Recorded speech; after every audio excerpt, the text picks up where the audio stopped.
TV 24 news ವಾಹಿನಿಗೆ ಸ್ವಾಗತ.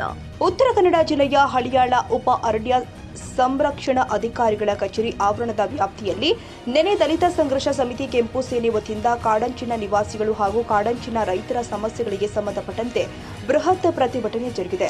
ಈ ಸಂದರ್ಭದಲ್ಲಿ ನಮ್ಮ ನ್ಯೂಸ್ ಸಂವಾದ ರಾಜ್ಯ ಉಪಸಂಪಾದಕ ಬಸವರಾಜರೊಂದಿಗೆ ಮಾತನಾಡಿದ ಮುಖಂಡ ರಾಮಚಂದ್ರ, ಹೈಕೋರ್ಟ್ ವಕೀಲರು, ಶ್ರೀಶೈಲ ಅಂಗಡಿ ಸೇರಿ ಪದಾಧಿಕಾರಿಗಳು ವಿವಿಧ ಸಮಸ್ಯೆಗಳ ಬಗ್ಗೆ ಮಾತನಾಡಿದ್ದಾರೆ. ನಂತರ ಈ ಸಮಸ್ಯೆಗಳ ಈಡೇರಿಕೆಗೆ ಡಿಎಫ್ಒ ಪ್ರಶಾಂತ್ ಕುಮಾರ್ ಮಾತನಾಡಿ, ಈ ಸಮಸ್ಯೆಗಳ ಈಡೇರಿಕೆಗೆ ಮೇಲಧಿಕಾರಿಗಳಿಗೆ ಪತ್ರ ಬರೆಯಲಾಗುತ್ತೆ ಅಂತ ಹೇಳಿದ್ರು. ಇನ್ನಿವತ್ತು ಉತ್ತರ ಕನ್ನಡ ಜಿಲ್ಲೆಯ ಹಳಿಯಾಳದಲ್ಲಿ ಒಂದ್ ರೀತಿ ಅರಣ್ಯವಾಸಿಗಳ ಒಂದ್ ರೀತಿ ಸಮಸ್ಯೆಗಳಾಗ್ತವೆ. ವಿಶೇಷವಾಗಿ ಇಲ್ಲಿರ್ತಕ್ಕಂಥ ಒಂದ್ ರೀತಿ ದಲಿತ ಸಂಘರ್ಷ ಸಮಿತಿ ಒಂದ್ ರೀತಿ ಕೆಂಪು ಸೇನೆಯಿಂದ ಸಾಕಷ್ಟು ಅರಣ್ಯವಾಸಿಗಳ ಒಂದ್ ರೀತಿ ಹಕ್ಕುಗಳ ಸಲುವಾಗಿ, ಸಾಕಷ್ಟು ರೈತಾಪಿ ವರ್ಗದ ಸಲುವಾಗಿ ಸಾಕಷ್ಟು ಸಮಸ್ಯೆಗಳು ಇಟ್ಕೊಂಡು ಇವತ್ತು ಪ್ರತಿಭಟನೆ ಮಾಡ್ತಾ ಇದ್ದಾರೆ. ಆ ಹೋರಾಟಗಾರನ್ ಹೇಳ್ತಾರೆ, ಮತ್ತೆ ಅದಕ್ಕೆ ಸ್ಪಂದನೆ ಮಾಡ್ತಕ್ಕಂಥ ಅಧಿಕಾರಿಗಳೇನ್ ಹೇಳ್ತಾರೆ, ಬನ್ನಿ ಸರ್. ನಮಸ್ತೆ. ಹೇಳಿ ರಾಮಚಂದ್ರ ಅವರೇ, ಕಳೆದ ಬಾರಿನೂ ಇದೇ ಟೈಮಲ್ಲಿ ಹೋರಾಟ ಮಾಡಿದ್ರಿ, ಈ ಬಾರಿ ಸಹ ಹೋರಾಟ ಮಾಡ್ತಾ ಇದ್ರಿ, ಏನಾದ್ರು ಸಿಕ್ಕಿದ್ಯಾ? ಕಳೆದ ನಾವೇನು ಸತತವಾಗಿ ನಮ್ಮ ಅಜ್ಜರ ಕಾಲದಿಂದ ಹೋರಾಟ ಮಾಡ್ತಾ ಬಂದಿದ್ದೀವಿ. ಇವತ್ತವರೆಗೆ ಸರ್ಕಾರನೂ ಕೂಡ ನಮ್ಮ ಬಗ್ಗೆ ಕಣ್ಣು ತೆಗಿತಾ ಇಲ್ಲ. ಹಾಗಂತ ತಿಳ್ಕೊಂಡು ಫಾರೆಸ್ಟ್ ಇಲಾಖೆನವರು ಕಣ್ಣು ತೆಗಿತಾ ಇಲ್ಲ ಅಂತ ತಿಳ್ಕೊಂಡು ಇವತ್ತು ಸಾಂಕೇತಿಕವಾಗಿ ಒಂದು ಪ್ರತಿಭಟನೆ ಹಮ್ಮಿಕೊಂಡಿದ್ದೀವಿ. ಇವತ್ತು ಕಾರಣ ಏನಪ್ಪಾ ಅಂತ ಹೇಳಿದಾಗ, ಫಾರೆಸ್ಟ್ ಇಲಾಖೆಯಿಂದ ಇವತ್ತು ಪ್ರತಿಭಟನೆ ಹಾಕೋದಂದ್ರೆ ಏನು, ಕಳೆದ ಸುಮಾರು ನಾವು ಅಜ್ಜರ ಕಾಲದಿಂದ ಮಾಡ್ತಾ ಇರುವಂಥ ಸಾಗುವಳಿ ಭೂಮಿಗಳನ್ನ ಇವತ್ತು GPS ಏನು ಬಾಕಿ ಉಳ್ದದ, ಆ GPS ನೀವು ಕೂಡಲೇ ಮಾಡಿಸಿ ಕೊಡಬೇಕು. ಮತ್ತೆ ಯಾವುದೇ ರೀತಿಯಿಂದ ರೈತರಿಗೆ ತೊಂದರೆ ಕೊಡಬಾರದು. ಮತ್ತೆ ಈ ಹಿಂದೆ ನಾವೇನು ಸಾಗುವಳಿ ಮಾಡಿದಂತ ಭೂಮಿಯಲ್ಲಿ ಏನು ಇವತ್ತು ಗಿಡಗಳನ್ನು ಹಾಕ್ತಾ ಇದೀವಿ, ಆ ಗಿಡಗಳನ್ನು ಕಡಿಯುವಂಥದ್ದು ಫಾರೆಸ್ಟ್ ಇಲಾಖೆನವ್ರು ಮಾಡ್ತಾ ಇದಾರೆ. ಅದು ಯಾವುದೇ ರೀತಿಯಿಂದ ಮಾಡಬಾರ್ದು ಅಂತ ಹೇಳಿ ಇವತ್ತು ಫಾರೆಸ್ಟ್ ಇಲಾಖೆಗೆ ಬಂದು ಒಂದು ಮನವಿಯನ್ನ ಅರ್ಪಿಸ್ತಾ ಇದ್ದೀವಿ.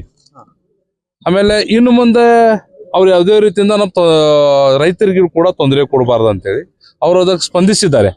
ನಾವು ಇನ್ನು ಮುಂದೆ ಯಾವುದೇ ರೀತಿಯಿಂದ ನಿಮ್ಮ ರೈತರಿಗೆ ತೊಂದರೆ ಕೊಡಲ್ಲ, ಮತ್ತೆ GPS ಮಾಡ್ಲಿಕ್ಕೆ ನಮ್ಮ ಕಡೆ ಏನು ಸಾಧ್ಯ ಆಗ್ತದೋ ನಾವು ಏನು ಸರ್ಕಾರ ಕಳಿಸ್ಬೇಕು ಕಳಿಸ್ತೇವೆ ಅಂತ ಹೇಳಿದ್ದಾರೆ ಅವರು.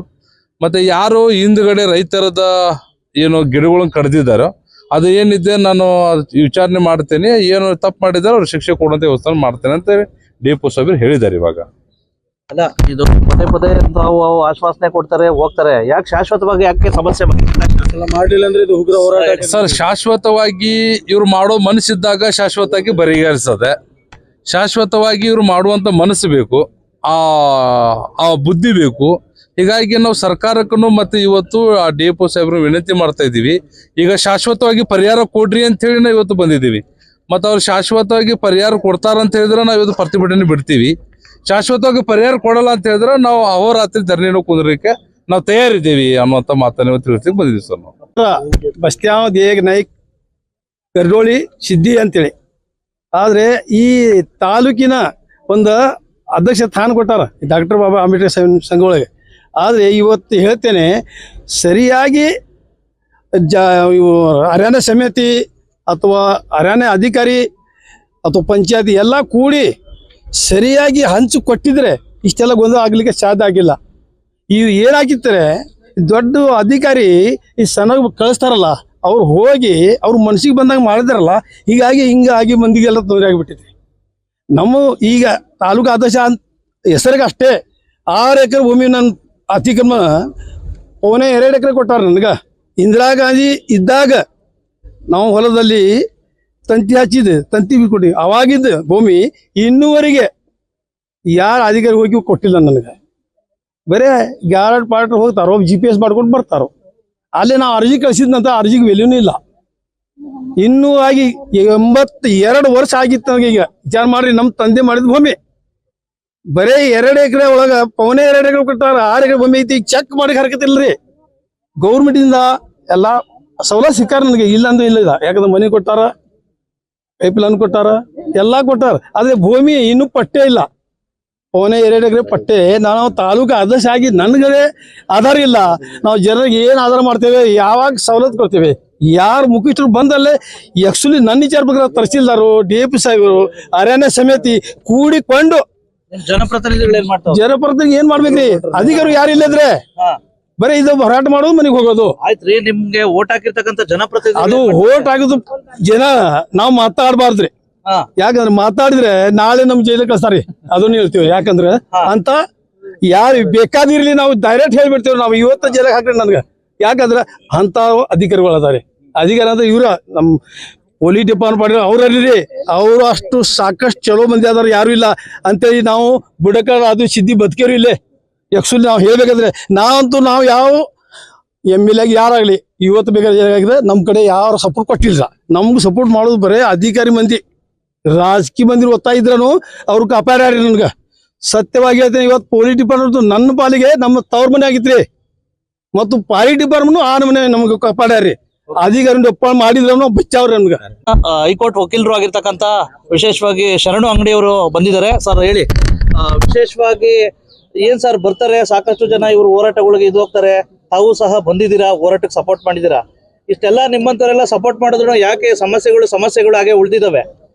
ಏನು ದಲಿತ ಸಂಘರ್ಷ ಸಮಿತಿ ಕರ್ನಾಟಕ ಹಲವಾರು ವರ್ಷಗಳಿಂದ ಈ ಒಂದು ಹೋರಾಟನ ಮಾಡ್ತಾ ಬಂದಿದ್ದಾರೆ. ಈಗ ತಾನೇ ತಾವು ಹೇಳಿದಾಗೆ ಈ ಹೋರಾಟದ ಒಂದು ರೂಪರೇಷ ಇನ್ನೂ ಉಗ್ರ ರೂಪ ತಾಳಬಾರ್ದಂತ ಹೇಳಿ ಇವತ್ತು ನಾವು ಪ್ರತಿಭಟನೆಯನ್ನ ಈ ರೀತಿ ಶಾಂತಿಯುತವಾಗಿ ಮಾಡ್ತಾ ಇದ್ದೀವಿ.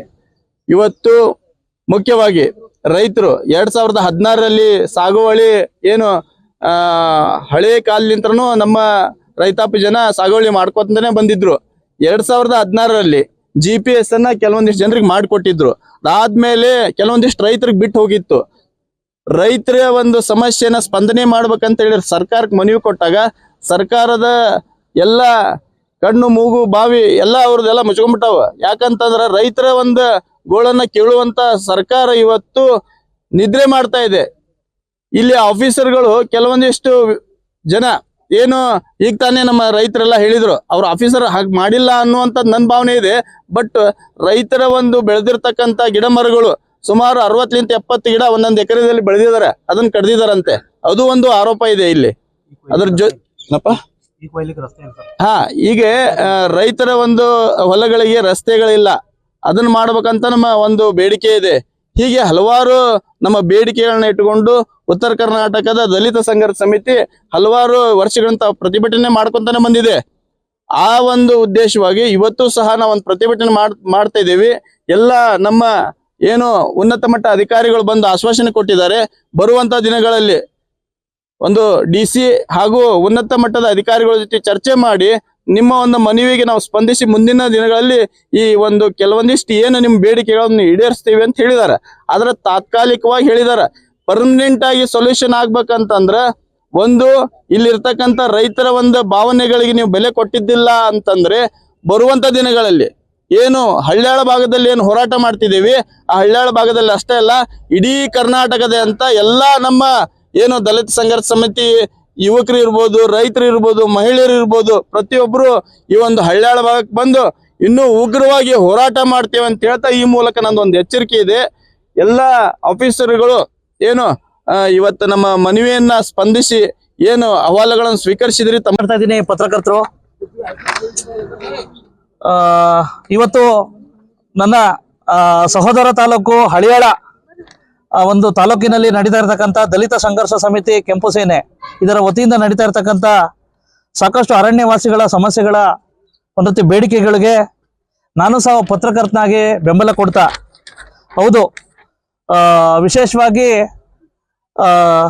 ಇಲ್ಲಿ ಅರಣ್ಯವಾಸಿಗಳು ಮತ್ತೆ ಬುಡಕಟ್ಟು ಜನಾಂಗದವರು ತುಂಬಾ ಜನ ಇದ್ದಾರೆ. ವಿಶೇಷವಾಗಿ ನನ್ನ ಸಹೋದರ ಜನಾಂಗ ಸಿದ್ಧಿ ಜನಾಂಗದವರು ಸಹ ಸಾಕಷ್ಟು ಜನ ಇದ್ದಾರೆ. ಇವರೆಲ್ಲ ಸಮಸ್ಯೆಗಳು ಸಾಕಷ್ಟು ಈಗ ಅಣ್ಣವರು ರಾಮಚಂದ್ರ ಅವರು ಮತ್ತೆ ವಕೀಲರು ಎಲ್ಲ ಸಾಕಷ್ಟು ಪ್ರಸ್ತಾಪ ಮಾಡಿದ್ದಾರೆ. ಈಗ ನಾನ್ ಕೇಳೋದಿಷ್ಟೇ, ಕಳೆದ ಬಾರಿ ಸಹ ಪ್ರಯತ್ನ ಮಾಡಿದ್ರು, ಹೋರಾಟ ಮಾಡಿದ್ರು, ಕಂಟಿನ್ಯೂಸ್ ಆಗಿ ಹೋರಾಟಗಳನ್ನ ಜೀವಂತವಾಗಿ ಇಟ್ಕೊಂತಾನೆ ಬಂದಿದ್ದಾರೆ. ಆದ್ರೆ ದಯವಿಟ್ಟು ಮನೆ ಗೌರವಾನ್ವಿತ ಜನಪ್ರತಿನಿಧಿಗಳು, ವಿಶೇಷವಾಗಿ ಮನೆ RV ದೇಶಪಾಂಡೆ ಅವರಲ್ಲಿ ನಾನು ಮನವಿ ಮಾಡ್ಕೊಳ್ತೇನೆ. ಸರ್, ತಾವು ತುಂಬಾ ಎಕ್ಸ್ಪೀರಿಯನ್ಸ್ ಇದ್ದೀರಾ, ಇದೇನ್ ದೊಡ್ಡ ಮಹಾ ಸಮಸ್ಯೆ ಅಲ್ಲ ನಿಮ್ಗೆ, ತಾವು ಮನ್ಸು ಮಾಡಿದ್ರೆ. ಯಾಕಪ್ಪ ಅಂತಂದ್ರೆ ಸಾಕಷ್ಟು ಒಂದ್ ರೀತಿ ಸರ್ಕಾರದ ಲೆವೆಲ್ಗೆ ವಿಶೇಷವಾಗಿ ಅರಣ್ಯ ಇಲಾಖೆಯಲ್ಲಿ ತಳಮಟ್ಟದಿಂದ ನೆಟ್ವರ್ಕ್ ಇದೆ. ತಾವು ಮನ್ಸು ಮಾಡಿದ್ರೆ ಕೇವಲ 2 ದಿವಸಗಳಲ್ಲಿ ಸಮಸ್ಯೆಗಳನ್ನ ಬಗೆಹರಿಸಬಹುದು. ಆ ಒಂದು ಇದು ಐತೆ. ಹಾಗಾಗಿ ದಯವಿಟ್ಟು ಅದು ಯಾಕೆ ಸುಮ್ಮನೆ ಇದಿರೋ ಗೊತ್ತಾಗ್ತಾ ಇಲ್ಲ. ಸಾಕಷ್ಟು ಹಳಿಯಾಳ ಈ ಕಡೆ ಭಾಗದಲ್ಲಿ ಸಾಕಷ್ಟು ಅರಣ್ಯವಾಸಿಗಳಿದ್ದಾರೆ, ಬುಡಕಟ್ಟು ಜನಾಂಗದವರಿದ್ದಾರೆ. ಹಾಗಾಗಿ ಪದೇ ಪದೇ ಈ ರೀತಿ ಹೋರಾಟಗಳು ಆಗ್ತಾ ಇರ್ತಕ್ಕಂಥದ್ದು ಎಲ್ಲ ಒಂದ್ ಕಡೆ ದುರ್ದೈವದ ಸಂಗತಿ. ಮತ್ತೆ ಮಾನ್ಯ ಈಶ್ವರ್ ಖಂಡ್ರೆ ಸಾಹೇಬ್ರು ದಯವಿಟ್ಟು ಈ ಕಡೆ ಭಾಗದಲ್ಲಿ ಸಾಕಷ್ಟು ಈ ರೀತಿ ಅರಣ್ಯವಾಸಿಗಳ ಇದಕ್ಕೋಸ್ಕರ ಒಂದು ವಿಶೇಷ ಸಭೆ ಏರ್ಪಡಿಸಿ ದಯವಿಟ್ಟು ಆ ಸಮಸ್ಯೆಗಳನ್ನ ಬಗೆಹರಿಸೋ ಕಡೆ ದಯವಿಟ್ಟು ಗಮನ ಹರಿಸಿ ಸರ್. ಯಾಕಪ್ಪ ಅಂದ್ರೆ ಅಧಿವೇಶನದಲ್ಲಿ ನಾವು ಸಹ ಇದ್ರ ಬಗ್ಗೆ ಒಂದು ಆರ್ಟಿಕಲ್ ಮಾಡಿದ್ವಿ, ಚುಕ್ಕೆ ಪ್ರಶ್ನೆ ಮಾಡಿದ್ವಿ. ಅದು ಯಾಕೋ ದುರ್ದೈವ ಅವತ್ತು ಶಾಮನೂರ್ ಶಿವಶಂಕರಪ್ಪ ಅವರು ಒಂದು ನಿಧನರಾಗಿದ್ದಕ್ಕೆ ಆ ಪ್ರಶ್ನೆ ಹಂಗೆ ಉಳಿತು. ನಾವಂತೂ ಬಿಡೋದಿಲ್ಲ. ಹಾಗಾಗಿ ದಯವಿಟ್ಟು ಈ ಹೋರಾಟಕ್ಕೆ ನಾವು ಸಹ ಬೆಂಬಲ ಕೊಡ್ತಾ ದಯವಿಟ್ಟು ಈ ಆದಷ್ಟು ಬೇಗ ಈ ಅರಣ್ಯ ಇಲಾಖೆಯಲ್ಲಿ ವ್ಯಾಪ್ತಿಯಲ್ಲಿ ಬರ್ತಕ್ಕಂಥ ಸಾಕಷ್ಟು ರೈತರುಗಳು ಇರ್ಬೋದು ಮತ್ತೆ ನಿವಾಸಿಗಳು ಇರ್ಬೋದು, ಅವರೆಲ್ಲ ಸಮಸ್ಯೆ ಬಗೆಹರಿಸಬೇಕು ಅಂತ ಹೇಳ್ಬಿಟ್ಟು ನಾನು ಸಹ ಪತ್ರಕರ್ತನಾಗಿ ಮನೆ ಮಾಡ್ಕೊಳ್ತೇನೆ. ನಮಸ್ಕಾರ, ಥ್ಯಾಂಕ್ ಯು. ದಲಿತ ಸಂಘರ್ಷ ಸಮಿತಿ ಕೆಂಪು ಸೇನೆಯ ಒಂದ್ ರೀತಿ ನೇತೃತ್ವದಲ್ಲಿ ನಡೆದಿರ್ತಕ್ಕಂಥ ಒಂದ್ ರೀತಿ ಸಾಕಷ್ಟು ರೈತಾಪಿ ವರ್ಗಕ್ಕೆ ಸಮಸ್ಯೆಗಳು ಪರವಾಗಿ ಮನವಿ ಸ್ವೀಕರಿಸಿರ್ತಕ್ಕಂಥ DO ಸಾಹೇಬರಾಗಿರ್ತಕ್ಕಂಥ ಡಾಕ್ಟರ್ ಪ್ರಶಾಂತ್ ಕುಮಾರ್ ಅವರು ಏನ್ ಹೇಳ್ತಾರೆ ಸರ್? ನಮಸ್ತೆ. ಸಾಕಷ್ಟು ಒಂದ್ ರೀತಿ ಇವತ್ತು ಒಂದ್ ರೀತಿ ಸಮಸ್ಯೆಗಳು ಮನವಿ ಸ್ವೀಕಾರ ಮಾಡಿದ್ರ, ಏನು ಸಮಸ್ಯೆ ಬಗೆಹರಿಸಬಹುದು ಸರ್? ಇವತ್ತು ನಮ್ಮ ಉಪ ಅರಣ್ಯ ಸಂರಕ್ಷಣಾಧಿಕಾರಿ ಕಚೇರಿ ಹತ್ರ ದಲಿತ ಸಂಘರ್ಷ ಸಮಿತಿ ಕೆಂಪು ಸೇನೆ ಆ ಒಂದು ಬ್ಯಾನರ್ ಅಡಿ ಹಳಿಯಾಳ್ ತಾಲೂಕಿನ ಹಲವಾರು ಗ್ರಾಮಗಳಿಂದ ಎಲ್ಲ ರೈತರು ಸಾರ್ವಜನಿಕರು ಬಂದು ನಮಗೆ ಸಾಕಷ್ಟು ಮನವಿಗಳು ಕೊಟ್ಟಿದ್ದಾರೆ. ಅದರಲ್ಲಿ ಮುಖ್ಯವಾಗಿ ಅವರ ಮನವಿ ಏನಂತಂದ್ರೆ ಪರಿಶಿಷ್ಟ ಪಂಗಡ ಮತ್ತು ಸಾಂಪ್ರದಾಯಿಕ ಅರಣ್ಯವಾಸಿಗಳ ಅರಣ್ಯ ಹಕ್ಕು ಏನು ಕಾಯ್ದೆ ಇದೆ, ಆ ಕಾಯ್ದೆ ಅಡಿ ಈ ಹಿಂದೆ ಅರ್ಹರು ಯಾರಿದ್ರು ಅಂದ್ರೆ ಈ ಹಿಂದೆ ಆಕ್ಟ್ ಬರೋಕ್ಕಿಂತ ಮುಂಚೆಯಿಂದ ಯಾರು ಒಂದು ಅರಣ್ಯದ ಮೇಲೆ ಅವಲಂಬಿತ ಇರುವಂತ ರೈತರಿದ್ರು ಅವರಿಗೆಲ್ಲ GPS ಆಗಿದೆ. ಕೆಲವೊಬ್ಬರಿಗೆ ಆ ಸಂದರ್ಭದಲ್ಲಿ ಬಿಟ್ಟು ಹೋಗಿದೆ, ಅವರಿಗೆ ಈಗ ಪರಿಗಣಿಸಬೇಕು ಅಂತ ಹೇಳಿ ಒಂದು ಮನವಿ ಕೊಟ್ಟಿದ್ದಾರೆ. ಅದಕ್ಕೆ ಸಂಬಂಧಪಟ್ಟಂತೆ ಅವ್ರಿಗೆ ನಾನು ಈಗಾಗಲೇ ಹೇಳಿದ್ದೀನಿ, ಅವ್ರದ್ದು ಏನು ಮನವಿ ಇದೆ ಅದು ಬರವಣಿಗೆಯಲ್ಲಿ ಕೊಟ್ಟು ಯಾರ್ಯಾರ್ದು ಆ ತರ ಬಿಟ್ಟು ಹೋಗಿದೆ ಅದು ಕೊಟ್ರೆ ಏನಂದ್ರೆ ಇದು ಅರಣ್ಯ ಹಕ್ಕು ಕಾಯ್ದೆ ಏನಿದೆ ಕೇವಲ ಅರಣ್ಯ ಇಲಾಖೆಗೆ ಸಂಬಂಧಪಟ್ಟಂತೆ ಅಲ್ಲ, ಇದ್ರ ನೋಡಲ್ ಡಿಪಾರ್ಟ್ಮೆಂಟ್ ಬಂದು ಟ್ರೈಬಲ್ ಅಫೇರ್ಸ್ ಡಿಪಾರ್ಟ್ಮೆಂಟ್ ಇರ್ತದೆ. ಇದರಲ್ಲಿ ಅರಣ್ಯ ಇಲಾಖೆ ಅಧಿಕಾರಿಗಳು ಕೇವಲ ಒಬ್ರು ಸದಸ್ಯರು ಅಷ್ಟೇ. ಸಬ್ ಡಿವಿಷನಲ್ ಲೆವೆಲ್ ಕಮಿಟಿಯಲ್ಲಿ ಸಹಾಯಕ ಅರಣ್ಯ ಸಂರಕ್ಷಣಾಧಿಕಾರಿಗಳು ಮತ್ತು ಜಿಲ್ಲಾ ಮಟ್ಟದ ಕಮಿಟಿಯಲ್ಲಿ ಉಪ ಅರಣ್ಯ ಸಂರಕ್ಷಣಾ ಅದರಲ್ಲಿ ಸದಸ್ಯರು ಇರ್ತೀವಿ. ಬಿಟ್ಟರೆ ಅದರಲ್ಲಿ ಜಿಲ್ಲಾಧಿಕಾರಿಗಳು ಮತ್ತು ಟ್ರೈಬಲ್ ಅಫೇರ್ಸ್ ಡಿಪಾರ್ಟ್ಮೆಂಟ್ ಅವರು, ಸರ್ವೆ ಡಿಪಾರ್ಟ್ಮೆಂಟ್ ಅವರು, ರೆವಿನ್ಯೂ ಡಿಪಾರ್ಟ್ಮೆಂಟ್ ಅವರು ಮೆಂಬರ್ಸ್ ಇರ್ತಾರೆ. ಸೊ ಹಂಗಾಗಿ ಇದು ಒಂದು ಅಂತ ಸಮಿತಿಗಳಲ್ಲಿ ತೀರ್ಮಾನ ತಗೊಳ್ಬೇಕಾಗ್ತದೆ. ಅದು ಕೇವಲ ಒಂದು ಅಧಿಕಾರಿಯಿಂದ ಆಗಲ್ಲ. ಮತ್ತೆ ಇದಕ್ಕೆ ಸಂಬಂಧಪಟ್ಟ ಯಾಕಂದ್ರೆ 2013, 14, 15ರಲ್ಲಿ ಆಗಿದಾವೆ. ಅದು ಯಾವ ಸಂದರ್ಭದಲ್ಲಿ ಯಾಕೆ ಬಿಟ್ಟು ಹೋಗಿದೆ GPS ಆಗೋದಂಥದ್ದು ನಮಗೆ ಈಗ ಪರಿಶೀಲನೆ ಮಾಡಬೇಕಾಗ್ತದೆ. ಮತ್ತೆ ಈಗ ಹೊಸದಾಗಿ ಮತ್ತೆ GPS ಮಾಡ್ಬೇಕಂದ್ರೆ ನಾವು ಸರ್ಕಾರದ ಪರ್ಮಿಷನ್ ತಗೊಳ್ಬೇಕಾಗ್ತದೆ. ಹಾಗಾಗಿ ಅವ್ರು ಕೊಟ್ಟಿರೋ ಮನವಿಯನ್ನು ಇಲ್ಲಿ ನಾವು ಒಂದು ಪ್ರಿಲಿಮಿನರಿ ಹಂತದಲ್ಲಿ ಸ್ಕ್ರೂಟ್ನಿ ಮಾಡಿ ಅದು ಮೇಲಧಿಕಾರಿಗಳ ಗಮನಕ್ಕೆ ತಂದು ಸರ್ಕಾರ ಹಂತದಲ್ಲಿ ಅದ್ರ ಚರ್ಚೆ ಮಾಡೋದಕ್ಕೆ ನಾವು ಪ್ರಸ್ತಾವನೆ ಕಳಿಸ್ತೀವಿ. ಜೊತೆಗೆ ಇಲ್ಲಿ ಸುತ್ತಮುತ್ತ ಜನಗಳಿಗೆ ಈ ಹಿಂದೆಯಿಂದ ಅವರು ಉಳುಮೆ ಮಾಡ್ಕೊಂಡು ಬಂದವರಿಗೂ ಸಹ ಅರಣ್ಯ ಇಲಾಖೆಯವರು ಹೋಗಿ ತಡಿತಾ ಇದ್ದಾರೆ ಅಂತ ಅನ್ನೋದು ಗಮನಕ್ಕೆ ತಂದಿದ್ದಾರೆ. ಅವರು ಆ ತರದ್ದು ಪ್ರತ್ಯೇಕವಾದಂತಹ ಯಾವ್ದಾದ್ರು ಪ್ರಕರಣಗಳಿದ್ರೆ ಅವ್ರದ್ದು ಡೀಟೇಲ್ಸ್ ಕೊಟ್ಟರೆ ನಾವು ಇನ್ನೊಂದು ಬಾರಿ ಅದೊಂದು ಪರಿಶೀಲನೆ ಮಾಡಿ ಅದಕ್ಕೆ ಸಂಬಂಧಪಟ್ಟಂತೆ ಸೂಕ್ತ ಕ್ರಮ ಕೈಗೊಳ್ತೀವಿ ಅಂತ ಇವಾಗಲೇ ಹೇಳಿದ್ದೀವಿ. ಈಗ ಇತ್ತೀಚೆಗೆ ಇವಾಗ ಕೆಲವರು ವ್ಯಕ್ತಪಡಿಸ್ತಾರೆ ಸರ್, ರೈತರು ಬೆಳೆದಿರ್ತಕ್ಕಂಥ ಬೆಳೆಗಳಿಗೆ ಕಬ್ಬುಗಳನ್ನು ಸಾಗಿಸಲು ಹಲವಾರು ಸಮಸ್ಯೆಗಳಿಗೆ ಇಲ್ಲೊಂದು ಕಡೆ ಅನಾವಶ್ಯಕವಾಗಿ ವಿಶೇಷವಾಗಿ ನಿಮ್ಮ ಇಲಾಖೆ ನೀವು ಪಾಲ ಮಾಡಲೇಬೇಕು ಬಿಡಿ ಸರ್. ವಿಶೇಷವಾಗಿ ಇಂಥ ಸಂದರ್ಭದಲ್ಲಿ ತಡಿತಾರೋ ಅದರಿಂದ ಸ್ವಲ್ಪ ಏನಾದ್ರು ವಿಶೇಷ ರೈತರು ಪರವಾಗಿ ಸ್ವಲ್ಪ ಏನಾದ್ರು ಅಲ್ಲ ಆತರ ಕಬ್ಬು ಕಟಾವು ಮಾಡೋಂಥವ್ರಿಗೆ ಇಲಾಖೆಯಿಂದ ಅವ್ರ ಜಮೀನಲ್ಲಿ ಬೆಳೆದಿರೋಂಥದ್ದು ಅಥವಾ ತುಂಬಾ ಹಳೆದ 50 ಸಾಗ್ಸಕ್ಕೆ ಇಲಾಖೆಯವರು ಏನಕ್ಕೆ ಅಡ್ಡಿಪಡಿಸ್ತಾರೆ? ಕಬ್ಬು ಸಾಗ್ಸಕ್ಕೆ ಇಲಾಖೆಗೆ ಏನ್ ಸಂಬಂಧ? ಅಲ್ಲ ಸರ್, ಈಗ ನಿಮ್ಮ ಏನು ಭೂಮಿಲಿ ಓಕೆ ನೋಡಿ ತುಂಬಾ ಹಳೇದು 30 ವರ್ಷ 40 ವರ್ಷ ಕಡೆಯಿಂದ ಒಂದ್ ವೇಳೆ ರಸ್ತೆ ಬಳಸ್ಕೊಂಡು ಈಗಾಗಲೇ ಬಳಸ್ತಾ ಇದಾರೆ ಅಂತಂದ್ರೆ ಅಂತ ರಸ್ತೆಗೆ ನಾವು ಯಾವತ್ತೂ ತಡೆಯೋದಿಲ್ಲ. ಯಾಕಂದ್ರೆ ಅದು ನಮ್ಮ ವಿಲೇಜ್ ಮ್ಯಾಪ್ಸ್ ಗಳಲ್ಲೂ ಸಹ ರೈಟ್ ಆಫ್ ವೇ ಅಂತ ಇರ್ತದೆ. ನಮ್ಮಲ್ಲಿ VFRs ಗಳಂತಿದೆ, ವಿಲೇಜ್ ಫಾರೆಸ್ಟ್ ರಿಜಿಸ್ಟರ್ಸ್ ಅಂತಿದೆ. ಅದ್ರಲ್ಲಿ ಯಾವ್ಯಾವ ಸರ್ವೆ ನಂಬರ್ ಅಲ್ಲಿ ಇರುವಂತಹ ಹಳ್ಳಿಗಳಿಗೆ ಎಷ್ಟು ಅಗಲದ್ದು ರಸ್ತೆ ಇದೆ ಅಂತ ಅನ್ನೋದು ನಮ್ಮ ಹತ್ರ ಎಲ್ಲ ರೆಕಾರ್ಡ್ಸ್ ಇದಾವೆ. ಅಂತ ರಸ್ತೆಗಳು ಯಾರಾದ್ರೂ ಬಳಸ್ತಾ ಇದಾರೆ ಅಂತಂದ್ರೆ ಇಲಾಖೆಯವರು ಅದಕ್ಕೆ ತಡೆಯಂತ ಪ್ರಸಂಗ ಬರಲೇಬಾರ್ದು. ಆ ತರ ಯಾವ್ದಾದ್ರು ಸನ್ನಿವೇಶಗಳು ನಡೆದಿದ್ದಾವೆ ನಮ್ ಗಮನಕ್ಕೆ ತಂದ್ರೆ ಅದನ್ನು ಬಗೆಹರಿಸ್ತೀವಿ. ಅದಕ್ಕೆ ಬಿಟ್ಟು ಹೊಸದಾಗಿ ಯಾರಾದ್ರೂ ರಸ್ತೆಗಳು ಮಾಡ್ತಾರೆ ಅಂತಂದ್ರೆ ಕಾನೂನಲ್ಲಿ ಅದಕ್ಕೆ ಅವಕಾಶ ಇರೋದಿಲ್ಲ. ನಿರಂತರವಾಗಿ ಹೋರಾಟ ಮಾಡ್ಕೊಂತಾನೆ ಬಂದವ್ ಸರ್. ನಿಮ್ಮ ಏನಾದರೂ ಶಾಶ್ವತ ಬಗೆಹರಿಸಬಹುದು ನಿರೀಕ್ಷೆ ಮಾಡಬಹುದು? ಅಲ್ಲ, ಪ್ರಯತ್ನ ಮಾಡ್ತೀವಿ. ಈಗ ನೋಡಿ ನಾವು ಒಂದು ಸರ್ಕಾರಿ ಕಚೇರಿಯಲ್ಲಿ ನಾವು ಕೆಲಸ ಮಾಡ್ಬೇಕಂದ್ರೆ ಕಾನೂನು ಅದಕ್ಕೆ ಏನಿದೆ, ಪ್ರೊಸೀಜರ್ಸ್ ಏನಿದೆ, ಈಗ ಸರ್ಕಾರ ಸುತ್ತೋಲೆಗಳೇನಿದೆ ಅದ್ರ ಪ್ರಕಾರನೇ ಮಾಡ್ಬೇಕಾಗ್ತದೆ. ಅದಕ್ಕೆ ಸಂಬಂಧಪಟ್ಟಂತೆ ಅವ್ರ ಮನವಿಗಳನ್ನ ಇಲ್ಲಿ ನಾವು ಪರಿಶೀಲನೆ ಮಾಡಿ ಮೇಲಧಿಕಾರಿಗಳಿಗೆ. ಇದೇ ಸಂದರ್ಭದಲ್ಲಿ ಇವರ ಹೋರಾಟಕ್ಕೆ ನಮ್ಮ ನ್ಯೂಸ್ ಸಮೂಹವು ಬೆಂಬಲ ಕೊಟ್ಟಿತ್ತು. ಕನ್ನಡಿಗರ ಮೆಚ್ಚಿನ ನಿಮ್ಮ ಟಿವಿ 24 ಕನ್ನಡ ನ್ಯೂಸ್ ವಾಹಿನಿ ಇದೀಗ ಟಿವಿಯಲ್ಲಿ ಲಭ್ಯ. ಕರ್ನಾಟಕ ಮತ್ತು ದೇಶ ವಿದೇಶದ 360 ಡಿಗ್ರಿ ಸುದ್ದಿ ಹಾಗೂ ಉತ್ತರ ಕರ್ನಾಟಕ, ಬೆಳಗಾವಿ, ಬಾಗಲಕೋಟೆ, ಧಾರವಾಡ, ಹಾವೇರಿ, ಗದಗ, ಬಿಜಾಪುರ ಜಿಲ್ಲೆಯ ಕ್ಷಣ ಕ್ಷಣದ ವಿವರವನ್ನ ಪಡೆಯುವುದಕ್ಕೆ ಟಿವಿ 24 ಕನ್ನಡ ನ್ಯೂಸ್ ವಾಹಿನಿಯನ್ನ ಲೈಕ್ ಮಾಡಿ, ವಿಡಿಯೋಗಳನ್ನ ಶೇರ್ ಮಾಡಿ, ಕಮೆಂಟ್ ಮಾಡುವ ಮೂಲಕ ನಮ್ಮ ವಾಹಿನಿಗೆ ಸಹಕಾರ ನೀಡಿ ಮತ್ತು ಚಾನೆಲ್ ಅನ್ನ ಸಬ್ಸ್ಕ್ರೈಬ್ ಮಾಡಿ. Thank you.